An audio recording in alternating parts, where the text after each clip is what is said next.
कुछ ही दूर पर है। राजा काफी दूर तक हिरन का पीछा करता है, लेकिन हिरन भागते भागते काफी ज्यादा घने जंगलों के भीतर घुस जाता है।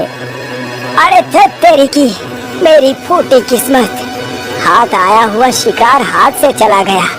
अब क्या करूं?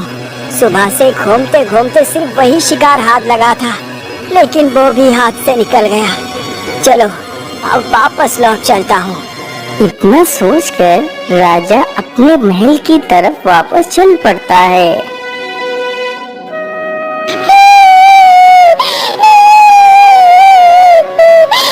राजा जल्दी से इधर उधर देखता है तो दूर एक पेड़ के नीचे एक सुंदर सी राजकुमारी बैठकर रो रही है।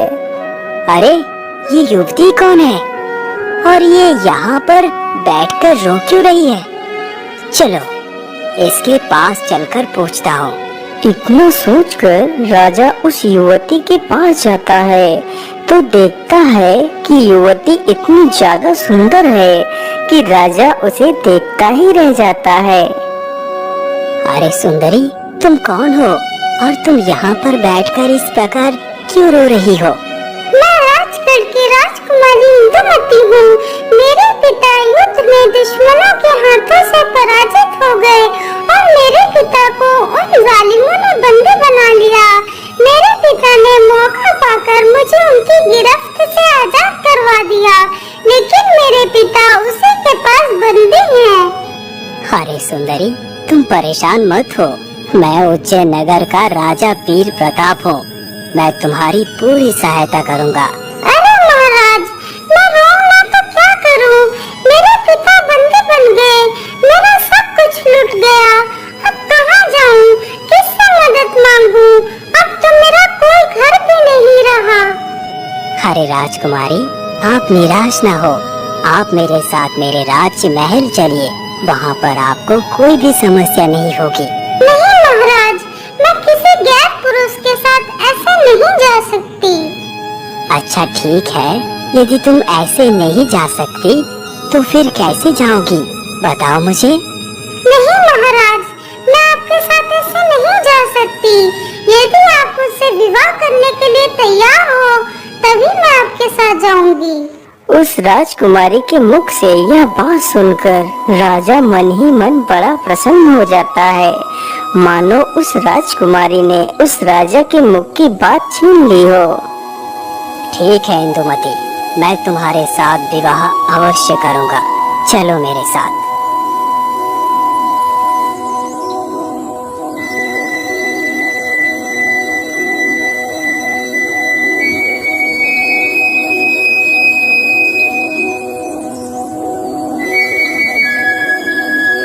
अगले ही दिन राजा का विवाह उस राजकुमारी के साथ हो जाता है।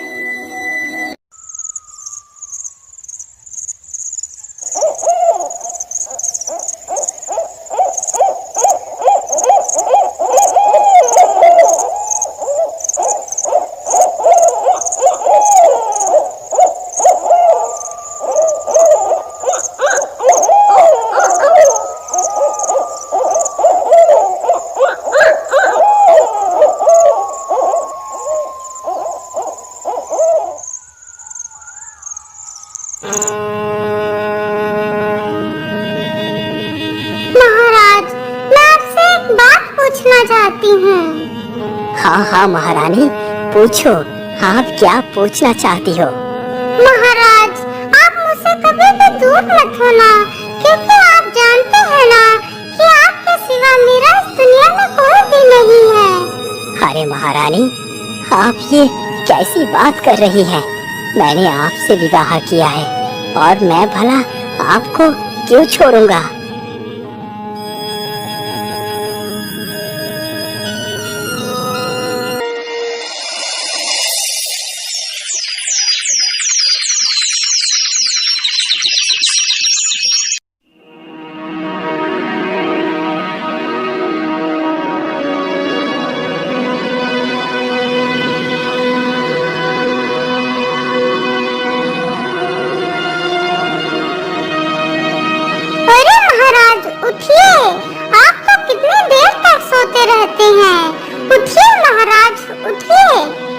अरे रे रे, ओ हो, आज तो मैं कितनी देर तक सोता रहा। महाराज, क्या आप रोज ही इतनी देर तक सोते हैं? नहीं महारानी जी, मैं रोज इतनी देर तक नहीं सोता। आज मेरी तबीयत कुछ ठीक नहीं लग रही, शायद इसीलिए मेरी आंखें नहीं खुल पाई और मैं देर तक सोता रहा। और मैं तो अभी राज्यसभा में भी नहीं पहुंच पाया। कोई बात नहीं महाराज, अब आप चले जाइए। हाँ महारानी, मैं जाता हूँ। इतना बोलकर राजा राज्य दरबार में चला जाता है।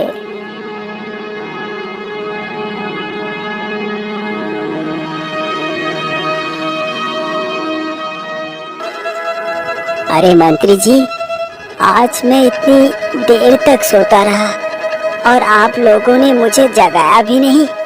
महाराज, मुझे लगा कि शायद आप ज्यादा थक गए होंगे, इसीलिए मैंने आपको जगाना उचित नहीं समझा। अच्छा, ठीक है मंत्री जी, कोई बात नहीं। आज वास्तव में ही मेरी तबीयत कुछ ठीक नहीं लग रही। ऐसा लग रहा है जैसे मेरे सर के ऊपर कोई बोझा रखा हुआ है। महाराज, यदि ऐसी बात है तो आपको वैद्य को बुलाकर दवाई ले लेना चाहिए। हाँ मंत्री जी, आप एकदम ठीक कहते हैं। हमारे राज वैद्य को बुलाया जाए। राजा का आदेश होते ही सैनिक तुरंत ही वैद्य के पास जाते हैं। वैद्य जी, जल्दी से हमारे साथ चलिए। महाराज की तबीयत कुछ ठीक नहीं है, इसीलिए उन्होंने आपको बुलाया है। ठीक है सैनिक, चलिए मैं आपके साथ चलता हूँ।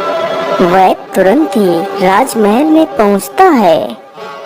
बोलिए महाराज, आपको क्या तकलीफ है?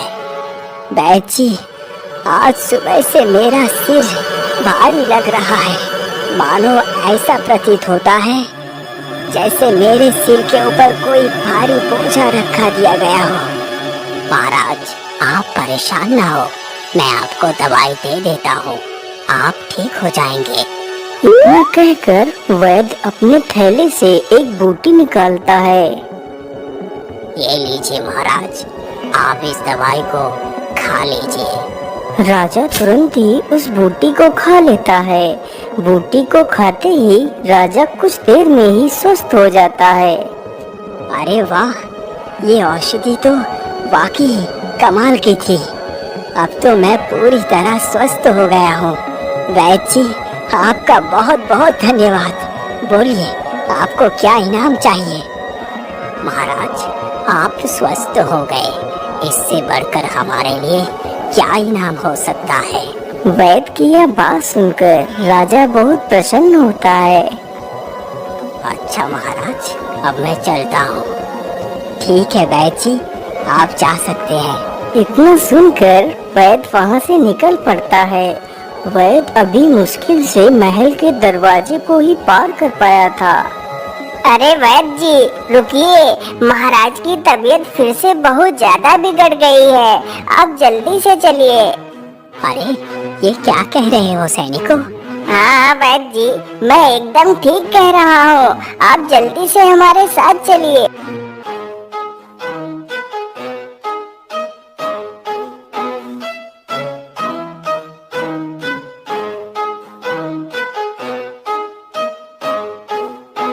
अरे, ये क्या? अभी तो महाराज एकदम ठीक हो गए थे, लेकिन अचानक से इन्हें इतनी जोर का बुखार कैसे हो सकता है? आखिर ऐसा कैसे संभव हो सकता है? मेरी जड़ी बूटी विफल कैसे हो सकती है? क्या हुआ वैद्य जी, आप कहाँ खो गए? मंत्री जी, अब मैं महाराज का इलाज नहीं कर सकता, इसका इलाज मेरे पास नहीं है। लेकिन वैद्य जी, यदि इसका इलाज आपके पास नहीं है तो फिर इसका इलाज किसके पास है? मंत्री जी, महाराज को हमारे गुरुदेव के पास जाना चाहिए, बस वही इस संकट का निवारण कर सकते हैं। ठीक है वैद्य जी, लेकिन हम महाराज को इस हालत में कैसे ले जा सकते हैं? मंत्री जी, वहाँ पर महाराज के अलावा कोई दूसरा व्यक्ति नहीं जा सकता। इसके लिए महाराज को वहाँ अकेले ही